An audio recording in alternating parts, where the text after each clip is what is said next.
Maulang umaga mga ka-JBit Farms.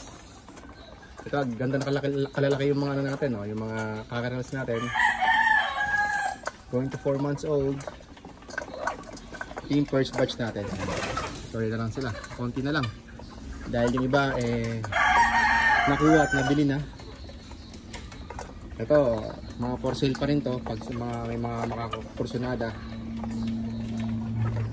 So pinapakain natin may 4 plus, Thunderbird 4 plus na may kasamang kanin at may kasamang crack corn. Actually corn grits lang, corn grits. Yan. Ito naman yung second batch. So ito mga available din to mga idol. Ito yung mga second batch natin. So malalaki na sila. So yung iba pala binubunutan natin ng buntot para medyo kumapal yung buntot para sa stud hindi naman tayo makahuli. Para sa stud show hindi naman mahuli yung mga kakarels natin at mga pang stud show natin.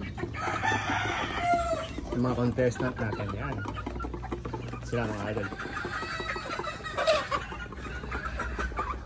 Second batch. Ito yung mga first batch natin, medyo malalaki na. Ito na itong mga first batch natin. After natin ito pakainin, pakakawala natin to. So mga puno sila pumupunta. Diyan sila humahapo sa gabi. So kaya natin to, pag pinapakain natin, nilalagyan natin dito sa maliit na range area natin. Para hindi nila magulo yung yung mga tinali natin habang pinapakain sila.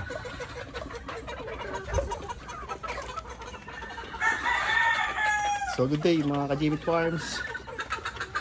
See you on the next video.